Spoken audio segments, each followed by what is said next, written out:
He is one of the biggest con artists of all time, and his name is Sam. He has swindled hundreds of millions of dollars from some of the richest and most intelligent people on the planet. But before he was exposed as a fake billionaire, he had access to the most exclusive clubs in the world and was best friends with some of the richest men in the world. So, how did he do it? Well, that's what we're going to find out in today's episode. But before we get into it, remember to give us a thumbs up and subscribe so you never miss an update on a brand new episode every single day. And if you have a particularly interesting story you want to see made into a video, be sure to share your ideas in the comments below. Sam was born into a very poor family in Orange County, California. His mother worked as a waitress and his father was a construction worker, so there wasn't much money to go around. But Sam had big ambitions. He wanted more than what he had ever seen. At school, he was always talking about making money. In fact, one of his teachers once wrote in his report card that his mind was filled with thoughts of wealth. But it wasn't just about the money for Sam. It was also about power and control. He wanted to be someone important, someone whose opinion others would value and respect. When he was 16 years old, he started his first business, a car wash. He told everyone that he'd saved up the money himself to start the business, but in reality, he stole the money from his parents. He then went on to start several other businesses, including a landscaping company and a pool cleaning company. All of these businesses failed, except the car wash. But each time he started a new business, he would just tell people that he'd sold his previous business in order to start the new one. And that's how Sam got away with it for so long. While he was running his car wash, he met a man named Troy who became his mentor and taught him everything he knew about business and finance. After learning everything he could from Troy, Sam set out to make his fortune. He knew that he wasn't smart enough to invent something like Facebook or Google, but he was smart enough to make billions of dollars by investing in the right startups. This is where his true genius came in. He managed to fool everyone into believing that he was a billionaire investor when in reality he was just a regular guy who lived in a 2-bedroom apartment and drove a Toyota. His con began when he moved to San Francisco in 2007. That's when he met a man named Mark, who was the founder of a popular networking site for tech professionals. Mark was impressed by Sam's charisma and intelligence, and the two soon became friends. Sam told Mark that he had made his fortune by investing in Chinese companies, and Mark believed him without question. One day, Sam asked Mark for a small loan of $100,000 so that he could invest in a new startup. Mark agreed without hesitation. And when the investment paid off and Sam returned the loan with interest, Mark was even more impressed. Over the next few years, Sam built up a network of fake businesses and investments that seemed to generate huge returns. He told everyone that he had a team of 40 analysts who helped him make investment decisions, but in reality, he didn't have any analysts. He was just making it all up, and that's how he fooled everyone into thinking that he was a brilliant investor. But his greatest con was yet to come. Sam managed to infiltrate one of the most exclusive clubs in the world, the Forbes Billionaires Club. This club is by invitation only, and members must have a net worth of at least $1 billion.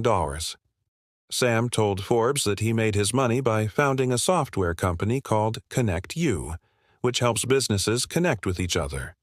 Forbes believed him and invited him to join the club. Sam was now officially a billionaire, but he didn't stop there. He went on to infiltrate other exclusive groups, such as the Young Presidents Organization and the Economic Club of America. These groups are made up of the most successful entrepreneurs and investors in the world, and Sam was now one of them. He attended their meetings, shared his fake investment tips, and made a lot of money by investing in their startups. But he was eventually exposed as a fraud. A journalist named Charles was investigating a different story when he stumbled upon Sam's fake billionaire persona. When he dug deeper, he found out that Sam's entire life was a lie. He published his findings in a magazine and the internet exploded.